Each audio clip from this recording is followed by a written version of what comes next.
नमस्कार प्रिय मित्रों, मैं ज्योतिषकार कमल आप सबका हार्दिक अभिनंदन करता हूं आपके अपने इस प्यारे यूट्यूब चैनल एस्ट्रो कमल में। और आज मैं आपको एक ऐसी अद्भुत साधना दे रहा हूं जिसे आपने शुरू कर लिया। शुरू करना आपके हाथ में है, बंद करना आपके हाथ में नहीं है। क्योंकि यह साधना ऐसी साधना है जो आपके वश से बाहर निकल जाएगी। कोई आदमी 2 दिन 5 दिन इस साधना को कर तो सकता है खुशी खुशी, लेकिन जैसे ही वो इस साधना के असली तत्व तक पहुंचता है, तत्व उसे पकड़ लेता है और वहां से अब साधना खुद शुरू करता है। उसकी अवचेतना साधना खुद शुरू करती है और चेतना अवचेतना दोनों मिलकर के परम चैतन्य को प्राप्त हो जाती है। परम चैतन्य क्या है? कुंडलिनी शक्ति।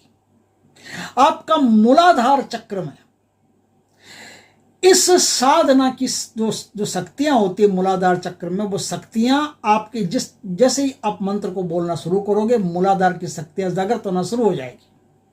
और एक बार वो थोड़ी सी जागृत हुई, वो अवचेतन मन को हवा दे देगी। अवचेतन मन को हवा दे देगी, फिर 2400 घंटे ये मंत्र अपने आप चलता रहेगा। और अगर मंत्र नहीं चलता रहेगा तो इस मंत्र के कारण जिस तत्व पर हैमरिंग करनी है, चोट करनी है, जो तत्व जागृत करना है भीतर, जैसे कुंडलिनी शक्ति जागृत करनी है, तो कुंडलिनी शक्ति जागृत करने तो उस पर जैसे ही हैमरिंग पड़ेगी इस मंत्र की, क्या होता है कि मंत्र एक साधारण लोक भाषा में लिखी हुई चीज है। मंत्र क्या है? शब्द ही तो है, जो बोले गए शब्द होते हैं, लेकिन हमारे शब्दों में और सिद्धों के शब्दों में फर्क होता है। एक तो जैसे कोई बड़ा पुलिस का ऑफिसर है और मैं बुलाऊं इधर आइए इधर आइए, वो पुलिस वालों को कहेगा कि किसको बुला रहा है, जाओ उसको बंद करो, आवाज बंद करो, उसको उठा के फेंको बाहर। हो सकता है मुझे उठा के बाहर फेंक दे, लेकिन देश के प्रधानमंत्री जी हैं, वो किसी बड़े पुलिस ऑफिसर को कहेंगे इधर आओ। एक बार इशारा किया इधर आओ, तत्काल वो पुलिस ऑफिसर चाहे कितना बड़ा हो, बड़ा कमिश्नर हो, चाहे कोई भी हो, तत्काल उनके पास जाएगा, जाना ही पड़ेगा और कोई ऑप्शन नहीं। उसी तरह से ये जो शक्तियां बुलाते आदेश सतनमो गुरु को आदेश, ये जो शब्द हैं, ये हम जैसे हम कोई शब्द बोल देते हैं, उनका कोई महत्व तो नहीं है, क्योंकि हमारा खुद का कोई महत्व नहीं है। लेकिन सिद्ध पुरुष उस महत्व की स्थिति तक पहुंच गए हैं, जैसे प्रधानमंत्री के पद तक पहुंच गए मान लो, और अब वो कोई चीज बोलेंगे तो उनकी बोली हुई एक एक चीज सोने का तार बन जाती है। उनकी एक एक चीज बोली हुई महत्वपूर्ण हो जाती है। वो जो बोलते हैं प्रकृति तत्काल उसे पूर्ण करती है। वो जो कोई भी वाणी उनके मुख से निकलती है, प्रकृति उस वाणी को सत्य कर देती है। हमारी वाणी को सत्य थोड़ी के, हम तो रोज सत्य बोलते हैं, रोज झूठ बोलते हैं, रोज सत्य बोलते हैं, रोज हमारा तो पता ही खिचड़ी बनी हुई है, सत्य है कि झूठ है, हम हैं क्या। लेकिन वो तो परम सत्य को प्राप्त है, परम सत्य को उपलब्ध है। इसलिए गुरु गोरखनाथ जी हुए, गुरु मच्छिंद्रनाथ जी हुए, गुरु रेवणनाथ जी हुए, गुरु मीननाथ जी हुए, गुरु गहनीनाथ जी हुए, ये जितने भी नाथ पंथ के महान महान सिद्ध हुए, नाथ पंथ नहीं बहुत सारे सिद्ध पुरुष हैं जो सिद्धत्व को जब प्राप्त कर लेते हैं या बुद्धत्व को प्राप्त कर लेते हैं, फिर जो कुछ बोलते हैं वही मंत्र बन जाता है। मैं जो बोलता हूं वही मंत्र बन जाए। तो वो चलते हैं तो परिक्रमा बन जाती है, वो सोते हैं तो आराधना बन जाती है, वो बोलते हैं तो मंत्र बन जाता है। इसी तरह से आज एक ऐसा मंत्र है जो लिखा हुआ तो एकदम ठेठ भाषा में, गंवार भाषा में, देहाती भाषा में, लेकिन उनके शब्दों पर मत जाइए। वो शब्द जो चल करके जहां चोट करेंगे ना, वो चल करके जिस शक्ति को आपके भीतर जागृत करेंगे ना, उस चीज पर जाइए। वो जागृत करेंगे आपकी कुंडलिनी शक्ति को। जैसे ही आप इन मंत्रों का वाचन करना शुरू करोगे, बोलना शुरू करोगे, वैसे ही आपको पता चल जाएगा कि दम कितना है इनमें। सबसे पहले ये मंत्र किसी भी बृहस्पतिवार के दिन से शुरू किया जा सकता है, कभी भी शुरू किया जा सकता है, सोमवार के दिन शुरू किया जा सकता है, शनिवार सोमवार मंगलवार कभी भी किया जा सकता है। लेकिन उससे पहले आस पड़ोस में कोई भी सिद्ध धूना हो, गोरखनाथ जी का धूना हो, उस धूने पर जाइए, जाकर के उस धूने में 2 लड्डू चढ़ा दीजिए और प्रसाद में श्री बतासे लौंग इलायची ये प्रसाद चढ़ा दीजिए और गुरु गोरखनाथ जी से प्रार्थना कीजिए कि मैं आपके कुंडलिनी शक्ति को जागृत करने के मंत्र का जाप करने जा रहा हूं। हे गुरु गोरखनाथ जी, मैं आपको गुरु मान करके ये उस तारीख से ये साधना करने जा रहा हूं या उस तिथि से ये साधना करने जा रहा हूं, मुझ पर कृपा करें, मेरी साधना को सफल करें। ऐसा वहां बोल करके आप आ जाइए और अब आप एकदम स्नान वनान करके बंद कमरे में, जहां हवा कम से कम हो, ऐसा स्थान यदि जमीन के भीतर हो, कोई तहखाना वहखाना हो, कोई बेसमेंट वगैरह हो तो सबसे उत्तम है, या पहाड़ की ऊंचाई पर हो जहां हवा कम से कम पहुंचती हो, ऐसा कोई स्थान हो तो सबसे उत्तम है। वरना फिर जो है वही काम में लेना पड़ेगा, मजबूरी है तो क्या करें। तो जहां आप विराजमान हो वही बैठ करके इस साधना को आपको शुरू करना पड़ता है। कुछ दिन आपको स्मूथ चिकनी एक रुद्राक्ष की माला, सिद्ध माला हो आपके पास, वो माला आपको चाहिए। आपको कुछ दिन उस माला से जाप करने, अभी आपकी प्रैक्टिस नहीं है इस मंत्र की, अभी तो आपको ऐसे लगेगा जैसे कोई मंत्र है साधारण वही बोल रहे हैं और कुछ दम नहीं है। लेकिन जैसे जैसे माला आपकी चलती जाएगी, मंत्र चलता जाएगा, माला चलती जाएगी, मंत्र चलता जाएगा, माला चलती जाएगी, मंत्र चलता जाएगा, वैसे वैसे ये शक्तियां जैसे इस मंत्र को पकड़ेगी, आपको फिर पता चलेगा कि अब न तो माला की जरूरत है, न आपके बोलने की, न देखने की संसार में, न कोई काम करने की आवश्यकता। अपने आप समाधि लगना शुरू हो जाएगी। अब अपने आप आपकी आंखें तुरीय अवस्था में चली जाएगी। ऐसा लगेगा जैसे आप आधी नींद में हो, आधी जागते हो। शंकर भगवान की आंखें देखी आपने, आधी खुली है, आधी बंद हो, से तुरीय अवस्था कहते हैं। वो तुरीय अवस्था में अपने आप पहुंच जाओगे, और जैसे आप तुरीय अवस्था में पहुंचोगे आपको पता चलेगा कि आपके शरीर में कई बल्ब लगे हुए हैं। एक बल्ब जो बाहर होता है पूरे कमरे में रोशनी फैला देता है, पूरे कमरे को रोशन कर देता है, और आपके अंदर कई बल्ब लगे हुए हैं। मूलाधार का बल्ब अलग है, मणिपूरक का अलग है, स्वादिष्टान का अलग है, सबके अलग अलग बल्ब है। जैसे जैसे शक्ति ऊपर पहुंचेगी वैसे वैसे बल्ब जलते जाएंगे, और आपको एक ऐसे लगेगा कि एक भयंकर आग का कोई दरिया है जो ऊपर की तरफ उठ रहा है। चमकनी एक कोई चमकीला तत्व है जो नीचे से ऊपर की तरफ उठ रहा है। आपको साफ साफ दिखाई देगा ऊपर की तरफ कोई उठ रहा है, चमकीला तत्व। एक छोटी सी, दो चार छोटी सी बातें वो ध्यान में रखना। यदि आप गालियां नहीं जानते हो तो मैं कहता हूं कि आप गालियां सीख जाओगे।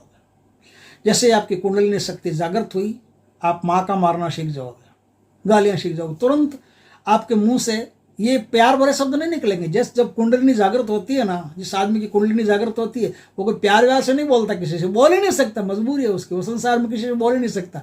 जब भी कोई उससे बोलता है ना तो आशीर्वाद के स्वरूप उसके मुंह से गालियां निकलती है। क्यों निकलती है? इसलिए निकलती है कि सामने वाला कोई संत पुरुष नहीं है। जो आदमी सामने आया है उसके ऊपर पहले से पापों का बोझ है, और पाप को पाप से ही मिटाया जा सकता है, लोहे को लोहे से काटा जा सकता है, जहर को जहर से ही मिटाया जा सकता है। जैसे ही आप उसके पास गए और कोई संत पुरुष आपको गालियां दे, खतरनाक खतरनाक गालियां दे, तुरंत समझ जाना कि ये महापुरुष हमारे ऊपर के जो पाप है ना उनको काट रहे हैं। वो जो गालियां दी जा रही है वो आपको नहीं, आपकी नेगेटिव एनर्जी को, जो भूत बनता है नेगेटिव एनर्जी का। जैसे हमजाद का आपने नाम सुना होगा, छाया पुरुष का, तो आपका छाया पुरुष सेम वैसा ही होता है जैसे आप हो। वैसे आप किसी संत पुरुष के पास जाते हो, किसी दिव्य पुरुष के पास जाते हो, जो सिद्ध पुरुष है उसके पास जाते हो, तो उसे पता चल जाता है कि इसके पास काली ऊर्जा साथ में आ रही है, यानी काली ऊर्जा का हमजाद, काली ऊर्जा का छाया पुरुष उसके साथ में आ रहा है। तो जो भी उसके मुंह से गालियां निकलेगी वो गालियां आपको थोड़ी है, वो गालियां उस हमजाद को है। वो तुरंत आपको छोड़ करके चला जाएगा। और आप कई बार आप महसूस भी करते हो कि ऐसे संत पुरुष के पास जाकर के आप आते हो तो आपके आत्मा में एक परम संतोष, परम आनंद व्याप्त हो जाता है। और ऐसे संत पुरुष के पास जैसे ही आप जाकर के आते हो, रात को सोते हो तो आपको ऐसे ऐसे दिव्य सपने आते हैं, पूछो मत, कल्पना नहीं कर सकते उन सपनों की। तो आपकी जब कुंडलिनी शक्ति जागृत होगी तब आप भी आप नहीं रहोगे, आप वो बन जाओगे जो आप नहीं हो। और आप जिस ब्रह्म में जी रहे हो वो ब्रह्म हट करके आप ब्रह्म तक पहुंच जाओगे। ब्रह्म हट करके और आपके भीतर ब्रह्म पैदा हो जाएगा। अभी भ्रम पैदा है हमारे भीतर, अभी मैं ये हूं कि मेरे ये हैं, फिर न तो कोई मैं हूं न कोई मेरा है। जो है वो है, बस इसी का नाम नाथ है। कि न मैं हूं न मेरा है, जो इस संसार में है उसी का नाम नाथ है। इसीलिए गोरखनाथ अपने शिष्यों को नाथ नाम देते हैं कि तुम हो कहां जो तुम्हारा नाम दूं, नाथ कहो, जो है उसी का नाम लो। अपना नाम लेने की कोई आवश्यकता नहीं। जब नाथ कहते हैं तो उसका मतलब यह है कि अब अहंकार लेश मात्र भी नहीं है। जिस व्यक्ति में कुंडलिनी जागृत हो जाती है उसमें अहंकार लेश मात्र भी नहीं रहता, क्योंकि वो खुद ही नहीं रहता तो अहंकार क्या रहेगा। रहता तो उस जगह परम पिता परमात्मा है, परब्रह्म परमात्मा निवास करते हैं। तो वो आदमी स्वयं सिद्ध हो जाता है और वो प्रकृति में जो चाहे वो करने की क्षमता अर्जित कर लेता है। लेकिन इस साधना को ऐसा नहीं है कि बस यूट्यूब चैनल पर देख लिया और कोई पंडित जी ने बताया बस अपन साधना कर लेनी। करते जाना करते जाना करते जाना करते जाना, शक्तियां आपको अर्जित होगी, ऐसी शक्तियां जिसकी आप कल्पना भी नहीं कर सकते और मैं भी नहीं कर सकता, मैं बता भी नहीं सकता, अपने मुख से बोल करके बता नहीं सकता, एक इंडेक्स बना करके आपको समझा नहीं सकता। जैसे वेटर बताता है ना, आलू छोला लोगे कि मटर पनीर लोगे कि ये लोगे कि ये लोगे कि वो तो क्या बोलते मेनू देख के बताता ना, वो मेनू नहीं बता सकता मैं आपको, मैं नहीं बता सकता कि इससे आपको सोना मिलेगा कि चांदी मिलेगी कि हीरा मिलेगा कि लड़की मिलेगी कि स्त्री मिलेगी कि पत्नी मिलेगी, प्रेमिका मिलेगी कि बच्चा मिलेगा, संतान मिलेगा, क्या क्या मिलेगा क्या नहीं मिलेगा इसकी बात छोड़ो।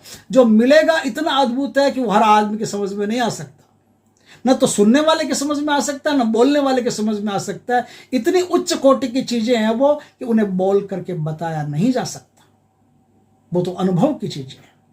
और वो जब कुंडलिनी शक्ति जागृत होती है उसका जो अनुभव होता है आपको, वो अनुभव पूरे संसार में आप 1000 किताबें पढ़ लोगे तो नहीं होगा, लाख लाख रुपए की किताब ले आओ नहीं होगा, बहुत बड़े संतों के साथ सत्संग में बैठ जाओ नहीं होगा। वो अनुभव स्वयं ही होता है, वो अनुभव जब स्वयं होगा तो बात ही अलग होगी। तो इस मंत्र का आप जाप करते जाइएगा और कुछ करना नहीं, आपको एक नियत टाइम बना लेना है, रात को 2 बजे से लेकर के 5 बजे के बीच में 3 घंटा 2 घंटा 3 घंटा 2 घंटा आप एक टाइम चुन लीजिए, मुझे इस टाइम पर इस साधना को करना है, उस समय पर उस साधना को शुरू कर दीजिए।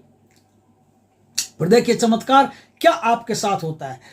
2 3 4 5 दिन के भीतर भीतर यह मंत्र अपना चमत्कार दिखाना शुरू कर देगा, क्योंकि जैसे कुंडली पर हैमरिंग होगी, चोट पड़ेगी, तत्काल आपको चमत्कार उसका पता चलने लगेगा। तो मंत्र कौन सा है, मंत्र बताता हूं आपको, धीरे धीरे बोल रहा हूं, आप भी नोट कर लेना। ओ सतनमो आदेश गुरु जी को, सतनमो आदेश गुरु जी को आदेश। ये आदेश शब्द था ना, आदेश, ये आदेश कोई वो आदेश नहीं है अलाउ आज्ञा, मैं तुमको आदेश देता हूं, वो आदेश नहीं है। इस आदेश का मतलब होता है आदि ईश, पार्वती और शिव, जगत की जो शक्ति है, जगत की जो जननी है, जो जनरेट करती है वो शक्ति, और जगत की वो शक्ति जो जनरेट नहीं करती है किसी को, यथावत जस का तस, दास कबीर ने ऐसी ओढ़ी ज्यों की त्यों धर दीनी। वो जो ज्यों की त्यों धर दीनी ब्रह्म की शक्ति है, और जो करती है निरंतर कोई ना कोई क्रिया करती रहती है, उसका नाम जननी है, उसे हम माता पार्वती कहते हैं या कई माताओं के नाम से जानते हैं ना। तो वो आदि और ईश का मतलब होता है ईश्वर, जो संसार के संपूर्ण ऐश्वर्यों का मालिक है, वो ईश्वर। तो आदेश का मतलब होता है आदि शक्ति और ईश्वर, आदि शक्ति और ईश्वर दोनों मिलते हैं तो आदेश शब्द बनता है। ये जो आदेश शब्द है इसकी भी साधना होती है, खाली आदेश आदेश आदेश आदेश इस शब्द की साधना करते जाओगे तो भी आपको इतनी उच्च कोटि की सफलता मिलेगी जिसकी कोई गणना नहीं है। तो आगे मैं मंत्र बताता हूं। सतनमो आदेश गुरु जी को आदेश। ओम गुरु जी प्रथमे बोलिए श्री शंभु जति, गुरु गोरखनाथ जी देव, विष्णु देव, महेश्वर देव, ब्रह्मा देव, शक्ति देव, आकाशे पाताले शैव अनंत कोटि सिद्धों पर कर लो आदेश। इस मंत्र को आप गुरु से दीक्षित होकर के लेना, तब आपके काम आएगा, क्योंकि ये गुरु का मंत्र है और गुरु से दीक्षित हुए बिना लिया तो किसी काम का नहीं है। तो गुरु से दीक्षित होकर के इस मंत्र को लेकर के आप जब साधना करोगे तो आपको खुद पता चलेगा कि शक्तियां किस प्रकार से जागृत होती है, शक्तियां होती क्या है, शक्तियों का प्रयोग कैसे करना है, संसार में कैसे करना है, आध्यात्म में कैसे करना है, अपनी शक्तियों को और ज्यादा उर्वर कैसे करना है, ऊपर कैसे उठाना है, ऐसी सारी बातों का आपको पता चल जाएगा। दोस्तों वीडियो अच्छा लगे तो लाइक करना, कमेंट करना, शेयर करना, और यदि पहली बार हमारे चैनल पर आए हो तो चैनल को सब्सक्राइब करना, पास में जो बेल आइकन का बटन है वो दबाना, ताकि हमारे ज्ञानवर्धक जानकारीपूर्ण वीडियो सबसे पहले आपके पास आ सके। जय श्री कृष्ण दोस्तों।